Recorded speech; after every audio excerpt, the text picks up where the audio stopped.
Hi everyone and welcome back to another crystal portrait.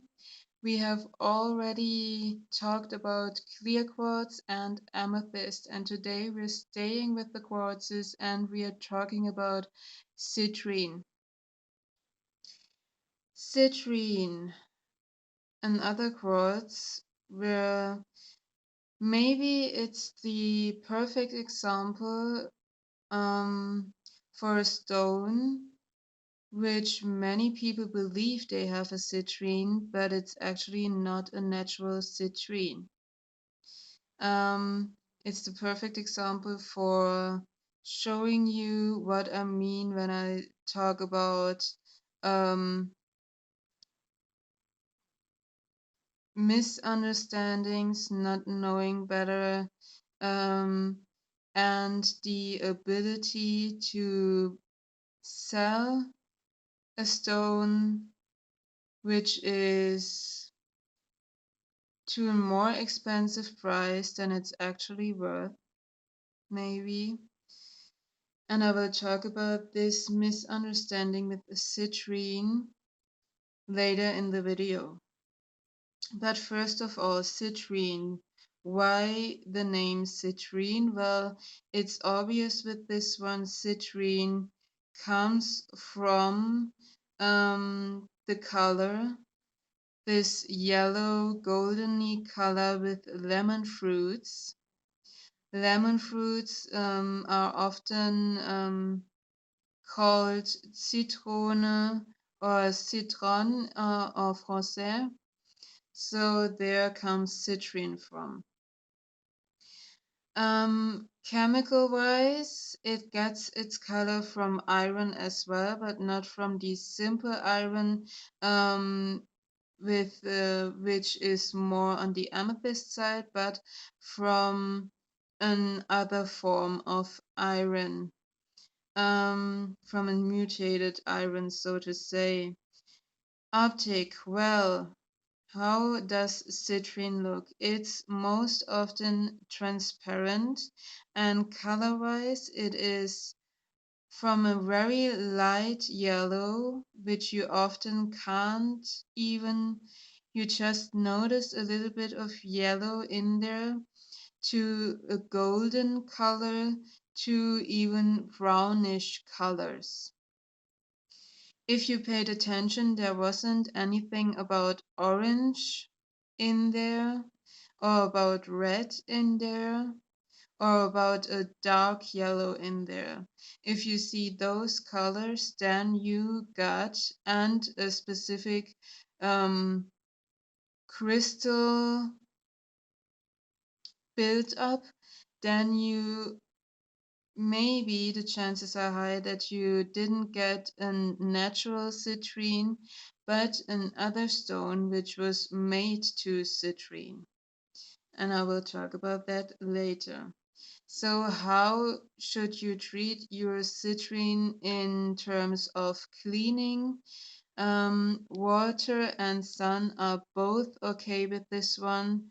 There's nothing you should pay attention to in that thing. Citrine can have it both and it won't affect anything to it.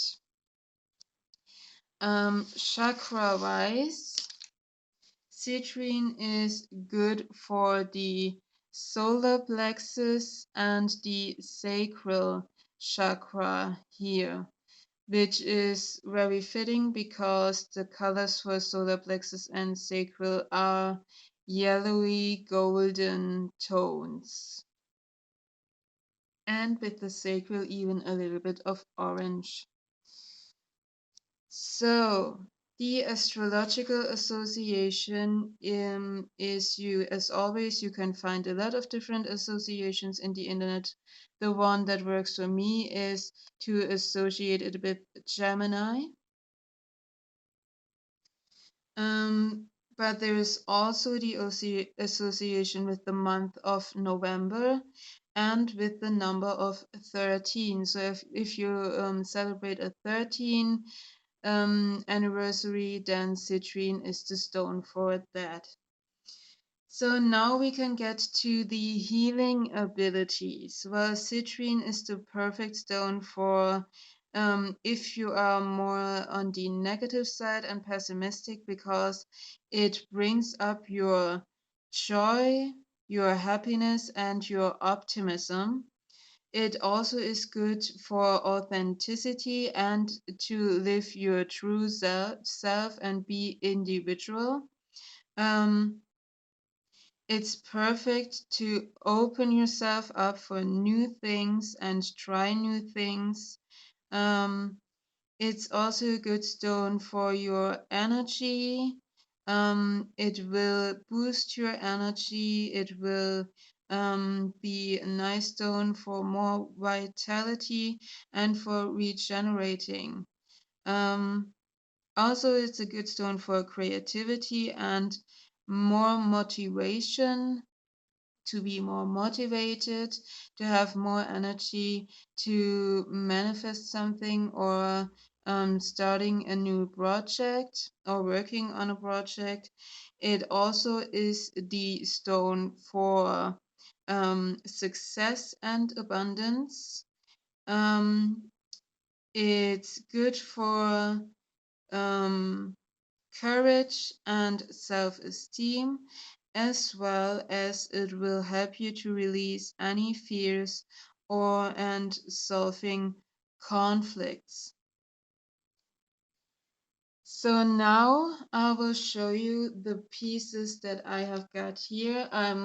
Honestly, I have a quite good collection of crystals, but citrine wise I haven't that much, so I don't even have to take you to through my room to show you the rest of my citrine collection, because this is it. And most the reason why is because I only wanted natural citrines in my collection, and most often if you can find citrine, then it's not the natural citrine. And if you can find natural citrine, it is oftentimes much more expensive because it's a lot, it's not as often available. So we have here a rough piece of natural citrine. And as you can see, it is not a very bright orange red color. It has um, a lighter tone to it, a lighter yellowy tone inside it, and it's even more towards the brown side of things. As well as this piece is. This is not as brown. It has a very light yellowy color on more in this part of the stone. And then we have a tumbled one right here, and you can see this has also a very light yellow golden color to it, and one with inclusions, and this has just here in this point, it has a more yellow light color to it. And then we have something like this. And here you can see the difference. What can you see here color-wise? Well, you don't see a light yellow or golden tone. You see a very bright orange tone. And that's the thing, that this can't be a natural citrine. This is, and that's the thing that most sellers do when they sell citrines.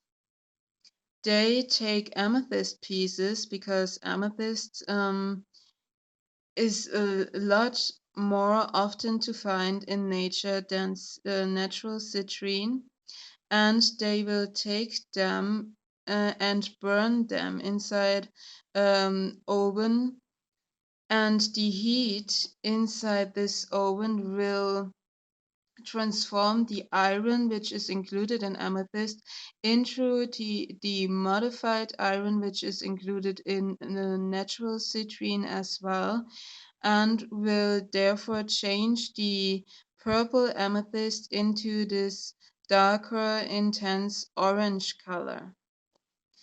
So oftentimes when you see so-called citrine pieces, which are intense orange or even go into the reds, then you have a burnt amethyst piece actually. Another thing that you can look for is not only the color, but also the form of the crystal. You can see those typical amethyst pieces as I showed you in the amethyst video. If the citrine pieces have those forms as well, um, and are a darker orange color, then you can conclude from that that this is not a natural citrine piece, but unburned amethyst. The difference between those two is that amethyst, as I said, is more often, you can find more often amethyst in nature than you can find citrine pieces in nature. And if you find natural citrine pieces, as I said, they're not as often to find, so they're very much, so they're more expensive. And if you want to sell citrine for a higher price, but you don't want to pay the higher price yourself, so you can have more profit, then you buy a cheaper amethyst and sell as the more expensive citrine. That's the thing right there. So it's your decision if you want a burnt amethyst as citrine or if you want natural citrine. It's a price question as well. And some people say, I don't care for that. I find the burnt amethyst citrine pieces beautiful as well. There's no question about that. And you can work with those as well with the healing abilities of a citrine. But a natural citrine is much more expensive. It is much more worth from price things here, money wise. And it is more a collector's thing, I guess, and a collector's piece inside your collection. If you have a natural citrine in there and not a burned amethyst. Energy wise, some say it won't make a difference, that you can work with the burnt amethyst as you can work with the citrine. Well, that's true in a kind of way that, yeah, it has more the healing abilities of citrine than of amethyst, but I found a slight difference energy-wise between a natural citrine and a burnt amethyst. It's much more softer, it's a lighter energy. That's my experience. Of course, you can have another one. So I hope you enjoyed this video. I hope it was helpful. All the information that I gave you. Choose what resonates with you, what you liked, and build up your knowledge and your experience with citrine on your own from there. And I hope I will see you in the next video. Bye.